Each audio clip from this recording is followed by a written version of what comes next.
Je suis dans la garrigue de Conques au niveau de la Vernède Haute, à l'endroit même où il y a eu le feu. Là, cette partie n'a pas été touchée. Et voilà, je fais à peine 10 mètres. Et voilà le décor qui m'est proposé. Donc il n'y a plus rien, tout a été cramé. Le sol est noir. Les branches sont squelettiques. Tout est parti en fumée. Voilà, il faudra du temps pour que tout ça repousse. Mais soyons patients, ça reviendra. Alors tout au fond, je vois une capitelle qui n'a pas été touchée. Voilà, le feu a traversé le chemin et il a laissé la capitale tranquille. Elle n'est même pas noircie par les fumées, même pas démontée, rien, intacte. Donc voilà, il y a quand même des miracles qui se produisent. Voilà, la nature restera la plus forte. La vie reprend dans la garrigue. La vie reprend et c'est tant mieux.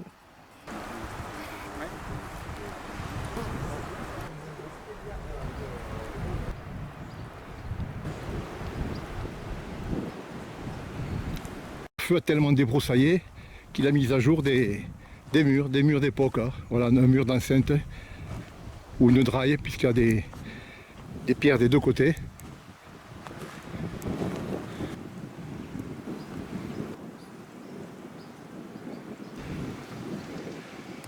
On redécouvre des fumerolles encore, hein. Avec ce vent ça attise. Hein. Bon, les pompiers sont là-bas, mais enfin, je vais essayer de l'éteindre. J'ai envie que ça reprenne encore. Hein.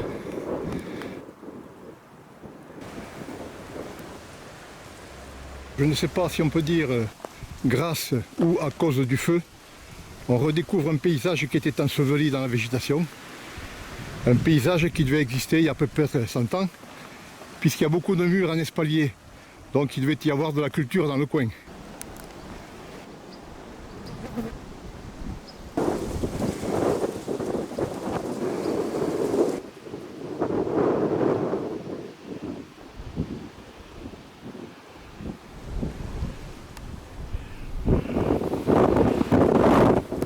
De part et d'autre de la garrigue, il y a pas mal de camions de pompiers en alerte encore, au cas où le feu repartirait, puisque le vent souffle assez fort. Donc risque de reprise. Je me trouve là sur un sentier de randonnée que je connais bien pour l'avoir pratiqué souvent. Un sentier qui était magnifique, qui était en sous-bois, ombragé. Il faisait à peu près 2 km. Ben voilà, il ne reste plus rien. Il était magnifique et il a complètement brûlé. Le sentier est en parallèle de la route qui mène à la Stource, qui se trouve à ma droite en contrebas. Voilà, tout le sous-bois a cramé. Il ne reste plus rien. Toujours des murs qui apparaissent suite à l'incendie, qui étaient cachés sous la végétation. Là, ça devait être un abri pour les chasseurs, un abri à palombe. Pareil, bon, il n'a pas été détruit, mais il est noirci par la fumée. Un stand de capitelle qui devait servir aussi aux chasseurs pour la palombe, puisqu'il y a un siège cramé à l'intérieur. Voilà, je suis comme vous, je découvre un paysage que je ne connaissais pas, qui était enseveli.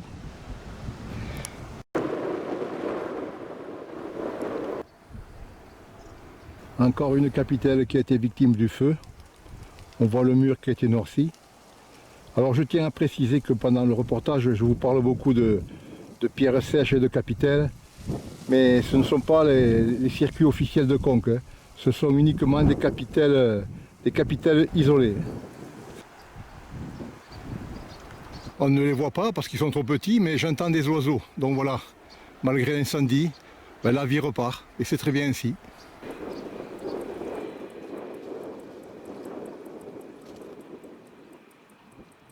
Même les vignes ont souffert.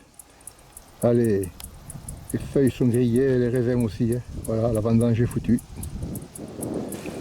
Ah, les pompiers patrouillent toujours dans les sentiers de la garrigue, hein, en prévention.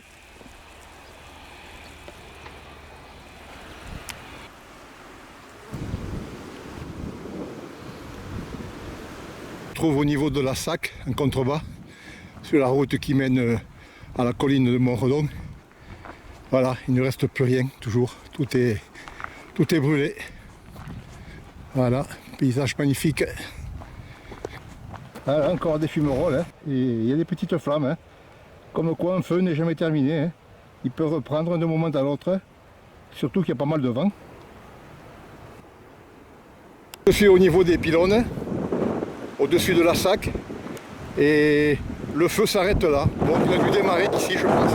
Et en direction de Conques, avec un vent poussé par un vent du nord. Voilà, la végétation est verte. Et là, tout d'un coup, c'est noir. Voilà, je pense que le feu a dû démarrer d'ici.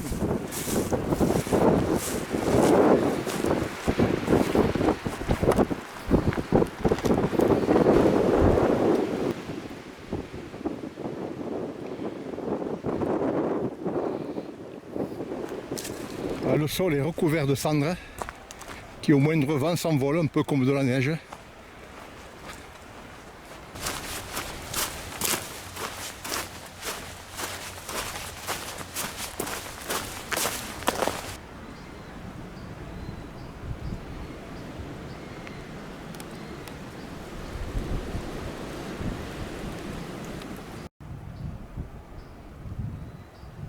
Voilà, ma balade est terminée, hein. Je vous ai montré l'état de la garrigue actuellement, après le feu bien sûr. Alors je ne marche que sur des cendres, je fais que ça, et puis alors c'est une désolation complète, hein. Ça fait mal au ventre, hein. Alors là j'ai pas parcouru les 200 hectares, hein, ça faisait beaucoup. Je suis parti du parcours de santé jusqu'au pylône à haute tension, hein. Bon, pour ceux qui connaissent, vous voyez à peu près, hein. Alors maintenant, on ne souhaite qu'une chose, c'est que la végétation revienne, qu'on retrouve cette verdure. Bon, pour les arbres, il faudra peut-être attendre. Et puis un dernier merci, un bravo à tous ces pompiers qui sont intervenus, à tous ces pilotes de Canadair qui risquent leur vie justement pour nous sauver, pour sauver un petit peu notre végétation, notre nature, à cause d'imbéciles qui mettent le feu. Enfin, je ne sais pas si c'est quelqu'un qui l'a mis aussi, mais enfin, la plupart du temps, c'est fait exprès. Alors, merci à ces messieurs. Et on peut vous dire une chose, c'est qu'ici, on ne vous jettera pas des pierres sous la tête et on ne vous insultera pas. Et je pense que la population sera d'accord avec moi pour vous dire un grand bravo et un grand merci.